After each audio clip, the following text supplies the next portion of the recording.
Okay, everyone, good morning. Welcome to the Rangers Review morning briefing. It is Friday, August 16th. Myself and Chris Jack here. A couple of weeks left to go in the transfer window, Chris. Rangers playing St Johnstone tomorrow.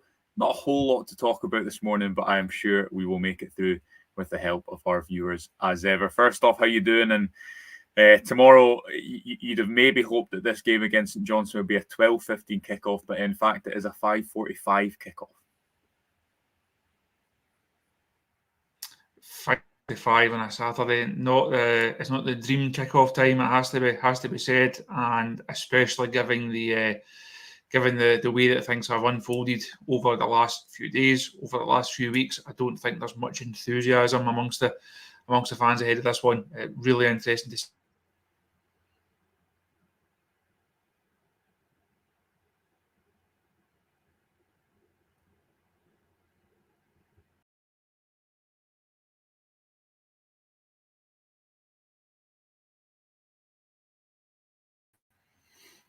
I think we've lost Chris Jack this morning, so hope everyone can still hear me. If having some slight technical issues, do let me know if you can still hear me in the comments. But I think as Chris was going, there he is. He's back now. I was just saving face for you momentarily, Chris. You were just complaining about the kickoff time. Jan says another morning, another Rangers farce. Hopefully, you don't mean us, Jan, but no offense taken if that is the case. But Chris, you were getting into the swing of saying that, listen, Rangers have 2 weeks to go in the win. Yes, yeah. Momentum was taken out from under your feet, a bit like a soft red card at the start of a second half. But listen, we're going to talk a little bit about some of the latest rumours, Chris, today, as ever. We're going to try and build up to tomorrow's game against St Johnstone. But I guess the overall tone is much like at the start of the week. The Rangers could do with something to lift the mood, whether that be a sign-in or a good first half and second half tomorrow instead of just one of them.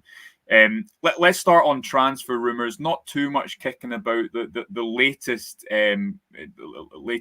piece of news to come out last night, I think it was out of Football Scotland, was suggesting that Rabbi Matondo was a subject of interest from Leeds United.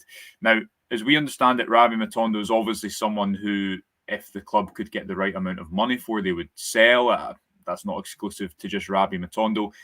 Came to the club this would be his third season, came to the club in 2022. I think he's always struggled to adapt to a high possession style of football. Everyone knows his pace, everyone knows what he can bring when he's playing in a game that's got a lot of transition moments, Chris, but he's also not a winger that's played that consistently for Rangers when he has had the opportunity to do so, and that did arise under Clement at the start of this year when he was actually in pretty good form for a few games. Injuries has kind of crept up on him. He's had this persisting knee injury throughout his whole career. So while it's still to materialise the validity of this interest from Leeds, Chris, or anyone else, Matondo is another player that he's on heavy wages comparatively at Rangers. If they could get those wages off the books, if they could get a good price for him, they'd like to reinvest that money elsewhere. But as with the entirety of Rangers' summer business, and I think as exacerbated by not making the Champions League playoff, you need the money there. You need the players out before you can bring in too many more players. But Matondo is someone who certainly has the wages of a player who should be contributing fairly frequently. And if you look at how Clement has made his picks on the left side of the team recently, that would suggest that he's not someone who's at the forefront of his plans right at this moment in time. I think you've summed it up there, Josh. I think the lack of football that he has had probably tells you that he's not one of the main options for Clement. And as you said right at the start there, he doesn't suit Rangers style-wise. His attributes don't really fit into the style of football that Rangers not just play under Clement, under previous managers. They don't have the space domestically for Rabbi Matondo to use his main attribute, which is his pace. He's not good enough in those tighter areas when teams are sitting further back. He's not able to get himself out of those areas. There has been moments, the Old Firm goal, obviously, European goal at the start of last season as well. But these moments are far, for someone who Rangers do have a lot of money tied up in. Those moments are far too fleeting. There's not been enough of a return on Matondo. And I'm not sure there was ever really going to be when you look at what he can actually do, what he's actually good at. Remember when he first when he first signed, first came into the club, one of the press guys that I know spoke to someone out in Belgium about him, and he said, look, that purple patch that he had over there, it was excellent, but he was playing in a side who were able to use that pace. If you give him half the pitch to run into, he'll beat anyone. He can get in behind. He can be dangerous. But word came back right at the very start of Rabbi Matondo's Rangers career. If you're looking to play as Rangers have to against teams that have got a lower block, that are going to make life difficult for you, you're not going to get the best out of them. And I think the two seasons and 3 weeks or so that we've had sums that up. He's just not suited to the style of football that no matter who the Rangers manager is, opposition teams will set up in a familiar way. And Matondo just doesn't have the quality in those tighter areas to make a real impact for the type of money that he's on, type of money that he's cost. He is one that is dispensable. I feel like he is one that Rangers have to move on over the next couple of weeks. And as you said there, that money can be used, or hopefully can be used in a far more productive manner.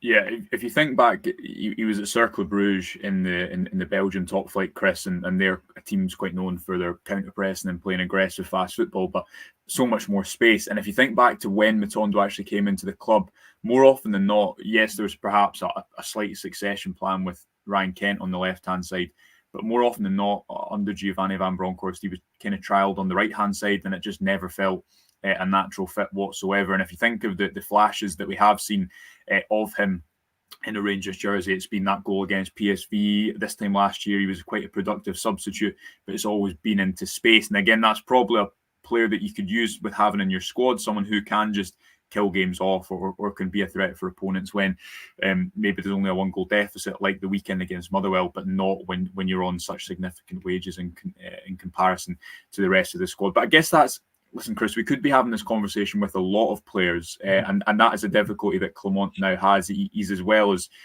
he has said effectively that Champions League money would have sped up the process of what Rangers are trying to do with this summer rebuild. And with 2 weeks to go, I know you and Stevie touched on this yesterday and had a little bit of a look at the squad depth chart. There is a lot of positions. There's not many positions you look at where you think Rangers couldn't improve at the moment. And that is, it's not a great position to be in 2 weeks before the window closes. And they do still need, I don't know how many starters you think Rangers need, but as I've said there, I don't think there's many positions that they couldn't justify going out and buying a starter, if you know what I mean. I think the goalkeeper, and that's it at present. Yeah.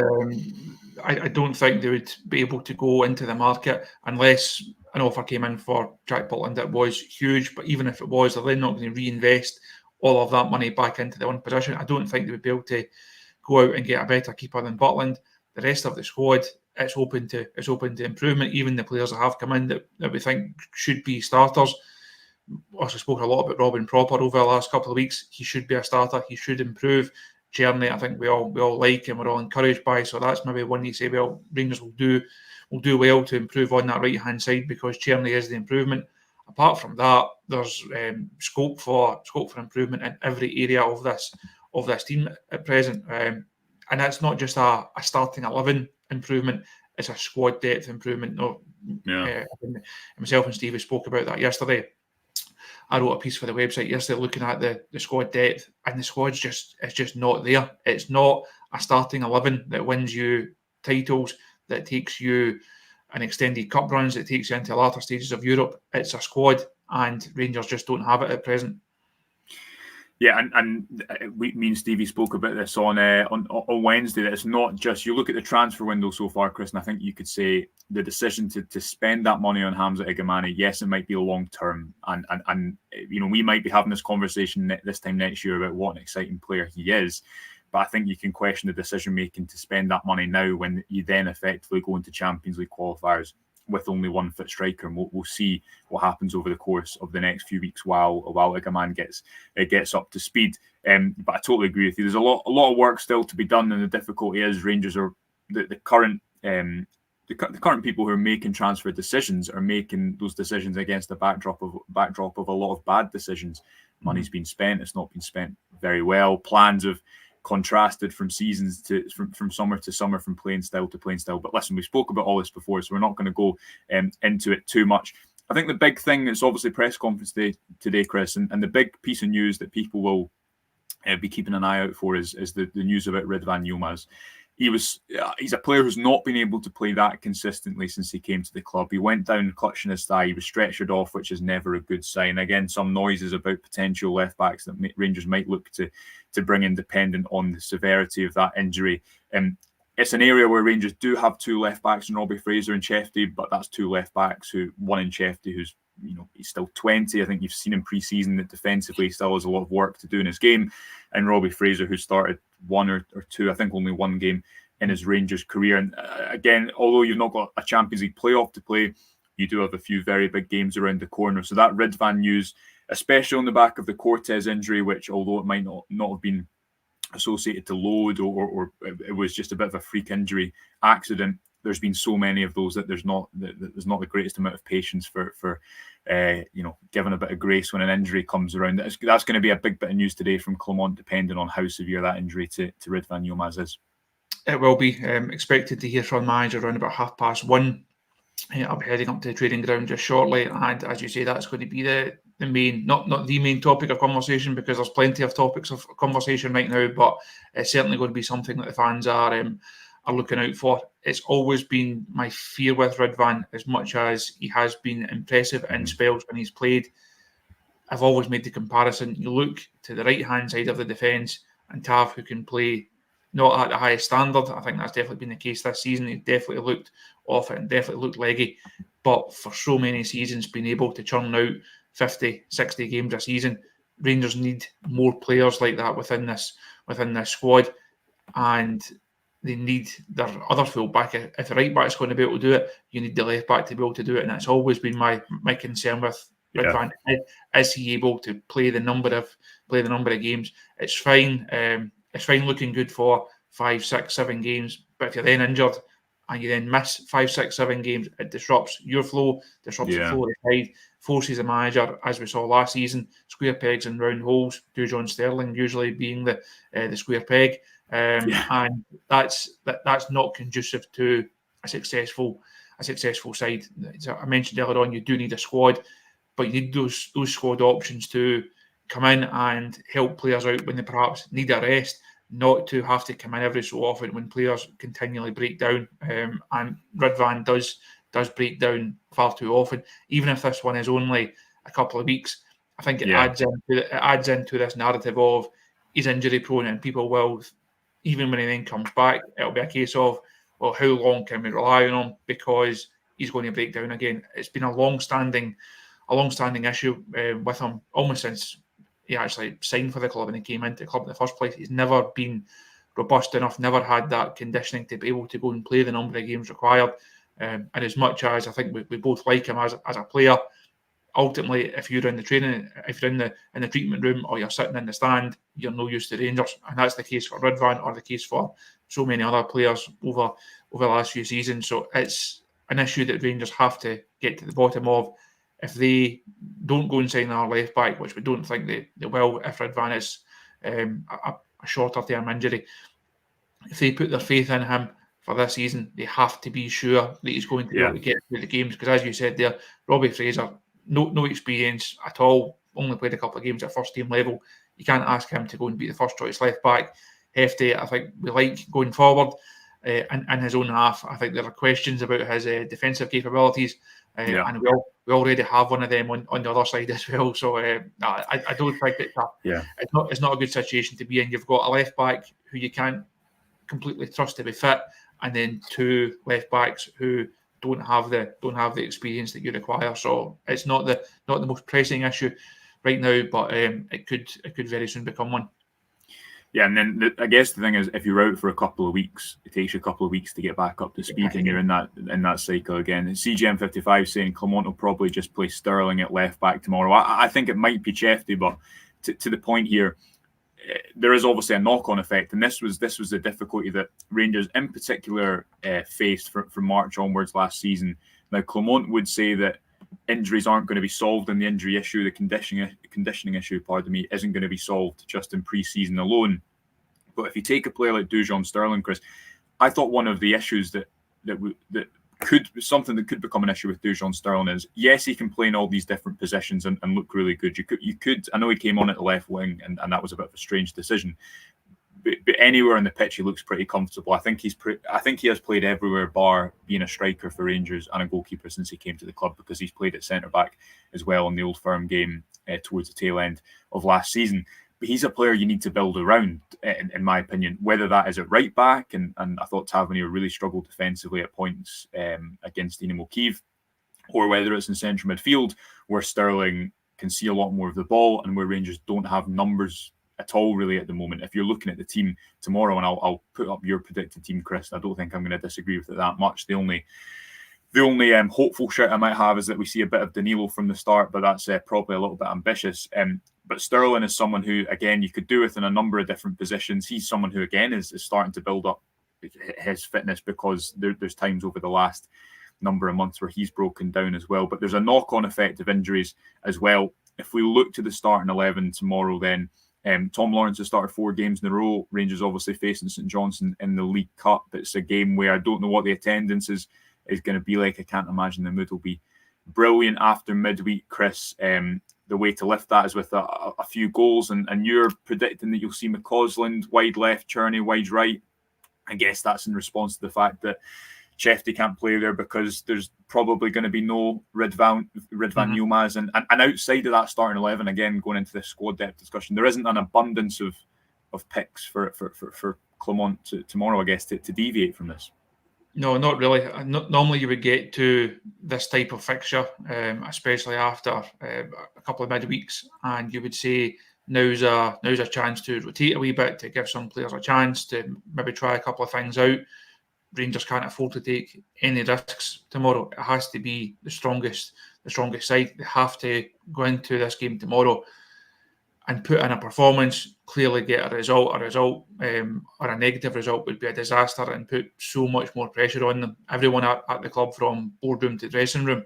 So they have to get a result, but the fans that do go tomorrow, they're expecting to see a performance as well. They're looking for something more from this team and from these players. So I don't see it being a case of we'll make a handful of changes and we'll give people a chance and give others a rest. You look at someone like Dessers, who's been asked to play every minute so far. Again, in a normal world, you would say, well, now's your time to put Igaman in or to put Danilo in. The way the manager has been speaking about the two of them, they're not ready to start games yet. Igaman, certainly. Danilo, you would hope, if things are going well, you could maybe get him half an hour tomorrow. But again, as Clermont has outlined, that's very much situation dependent. So I don't see it being Danilo from the start. And on like Tom Lawrence, I think it's probably right to give him a rest, because there's a natural replacement in there, moving Diomande forward. That allows Dujon Sterling to come in and start and hopefully get some more game time. And as you say, the left back, it's going to be between Fraser and Hefty. I think we have to see a bit more of Hefty at left back. We need to see what he can do defensively. You wouldn't imagine he'll be overly tested defensively, but it'd be interesting to see what he can do when he is asked defensive questions, but also getting forward from that slightly deeper position rather than playing slightly further forward on that left hand side. So I'd be surprised if the team is too far away from that. But I made the point in the analysis piece on Tuesday night. Predicting a Clermont side is very difficult because he clearly reads more into it than others do. He mentioned that post match in terms of the sports science advice and that type of thing. So there's trying to second guess the manager is difficult. Yeah, and as ever at the moment, I think it's a difficult one to judge fully, because the line, the old sports scientist picking the team, is a line that people love to drag out. But I know Redvan Yilmaz has went off with an injury the other night, so how much weight this argument holds, I don't know. But if Clermont had put Cherney in and he picked up an injury, now I think with hindsight, not starting Cherney was the wrong decision against Dynamo Kyiv, Chris, purely because you take the risk more in the second half that something like that red card or a goal might happen. And by that point, the impact he could have had in the first half, when Rangers did have more of the ball, they did have more impetus in the game, that's kind of lost. But equally, You can't solve an injury crisis, which doesn't stop and press restart in a summer. You can't just solve that by going from the start of the season and predicting people will be where they are not. That's a frustrating thing, I guess, for people watching this August, though, because look, the Rangers squad might still look pretty different in a couple of weeks' time, but the season has obviously started, and tomorrow another must-win game for Rangers as they try to lift the mood a little bit. Let's get to a few comments, nice contrasting comments as ever in the comment section. You will not be surprised to hear Chris Scott Kearney saying, "Wish people would calm down. We're still in August." And Blue Nose John saying that Clement has to go. You can't get away with 7 wins in 23 games. AJ saying Lawrence is burnt out already. Chris, Alex Lowry scored a really good goal the other night. It just feels like it might not happen for him, doesn't it? Because he was involved in pre-season. We've not seen him since pre-season. And look, Lowry, it was about 2, I think going on 3 years ago where he first made that impact in the Rangers first team. Young players obviously have their own responsibility for making it into the first team. It is on them more than any other manager. I think Lowry at times is a player who doesn't work hard enough off the ball for his quality on it. However, again, if you look at him, if you look at Leon King, the lack of continuity, whether it be from a head of academy or a first team manager or a playing style, all these things that you probably need as a player to break into the first team aren't there as well. And it just nothing's really lined up for Lowry since he came on and scored against Stirling Albion a few years ago. And it looks like at the moment he's not in Clement's plans purely because that number 10 position is so light on options, and we've not seen him at all really since pre-season. Stevie spoke about him on the show yesterday. He was at the B team game the other night. I did see the highlights from it. The goal that he cuts in from that left hand side and finds the top corner. That's a moment of real quality. You don't. That's not a fluke. That's something that we've seen Alec Lowry do throughout his career, but do it at a certain level, and it's fine doing it against Clyde in a game like that. It's a very different proposition going into Rangers first team when there is thousands of people watching and there is expectation and there is demand to win the game.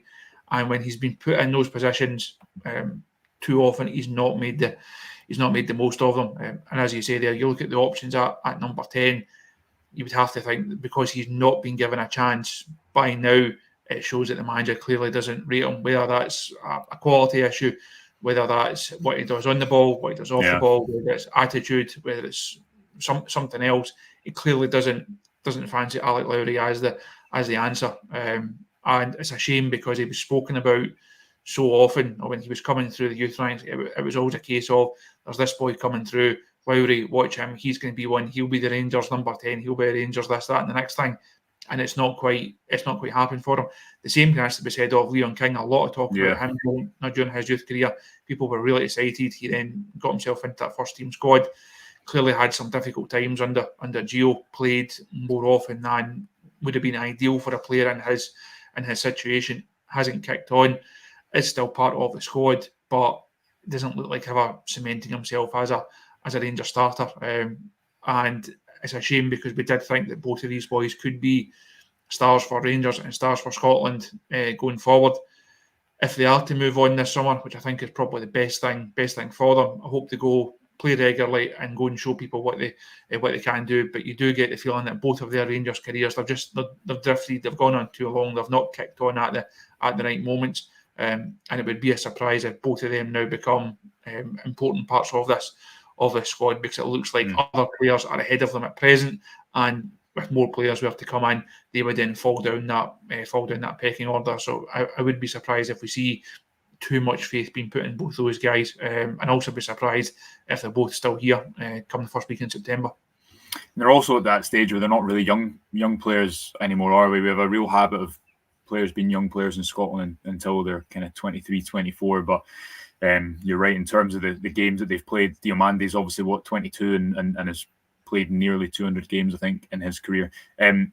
Another point, Chris, obviously, as we start to come to a close, I thought that if you watch the game the first half against Motherwell and you watch the game against Dynamo Kyiv the first half, Rangers were better on Saturday against Motherwell, obviously playing a team that's not as good, not in the Champions League qualifiers.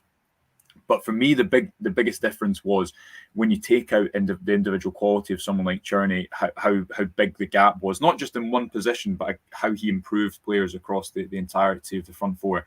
Now, that's not to put too much weight on his performance, because he'll have bad games, he'll have weaknesses to his game as well. I just think, as we've referenced this week, the way that Clermont's team plays, especially in the final third, because the players are farther apart, sometimes it's more about what they do individually to get the ball into the final third. You'd expect him to play tomorrow, but there is a lot of weight on his shoulders already, Chris. And I thought you saw that when he came off the bench in midweek against Kiev, where again, supporters have only seen him for a matter of minutes, maybe 90 minutes overall. But already they've seen enough to think that he is going to markedly improve the front line, which, to be fair, he did in that Motherwell game. But again, we go back to the start of saying which area of that team, if I pull it back up at the moment, and I know that's not the whole squad depth, but which area of that team, that starting 11, needs improvement. And you could argue a number of positions. Rangers need depth in midfield, although Barron and Diomande certainly are two players who you think they're fine at the moment. But Conor Barron, I think in particular, needs a bit of a rotation option in there. You need some experience in the centre of that midfield. I think there's a strong argument that Rangers still need another centre half to play alongside Robin Propper. We've spoken about the fullback issues. That front four area, though, Chris, especially number 10, that's the area that I have my eye on most over the next couple of weeks, because at the moment it's not good enough, and that's been shown by the impact that Tierney's been able to have, even when he's not been coming into games at his full peak fitness. Mm-hmm. I think a point is maybe lost on Tuesday night about Tierney. The manager actually said post-match that he was advised he cannot start, and he was only able to get through a set number of minutes. Mm-hmm. If the game had gone to extra time, I'm assuming Tierney would have stayed on the pitch and then plays the extra half hour. So if he was able to get through that half hour plus the minutes that he played, why not start him and then take him off after an hour if he's absolutely run his race and he's done? Putting him on at that time put so much pressure on him. It was basically saying, son, go and try and win us the game, because this isn't going very well. And that it was unfair on him. Now, of course, it didn't work in events and he went away from Rangers on the night, but you do think if he had to start, he was the better option on that right hand side. When the forward four is light on options and is light on quality as it is, you need your best players on the pitch. Tierney, I think we all agree, is the right option off that right hand side. The left hand side is an issue. The manager mentioned Abdallah Sima again a couple of weeks ago and hinted that one's perhaps not done. I think they do need another option on the left, but as you mentioned there, number 10, it's crying out for huge improvement. It's not just a case of they need a starter. They need a starter and a reliable backup, and depending how many leave, maybe even another one after that. Will Rangers sign 3 number 10s in the next 14 days? I'd be surprised based on the summer so far. I would be pleased, but I would also be surprised. But that number 10 area, if the manager's going to persist with this system, which we think he will, there's nothing to suggest that he won't. It has to have an upgrade in it. The options that are there have not delivered often enough. The fans have no faith that they will deliver going forward. Rangers do need to improve that area. If they don't, no matter what work is done elsewhere, now they could go and get another number 9 in. They could sign Seam on the left-hand side, bring in another centre half. They could provide a bit of cover in the middle of the pitch. If the number 10 isn't, if all that work is done, but the number 10's not improved, Rangers aren't winning anything this season. That's how important that position is for Rangers. They have to get that right. And so the next 14 days and however many hours will determine if that work has been done. Absolutely right. We're going to leave it there. We'll be live for the YouTube members about 3:30 after the press conference to bring you a brief 15-minute summary of what Clermont had to say, especially on that topic of Redvan Yilmaz as well. That video will be live to everyone on YouTube slightly later, about 6 o'clock this evening. But until then, thank you for joining us. We'll speak to you tomorrow from Hampden. Enjoy the rest of your Friday, and bye for now.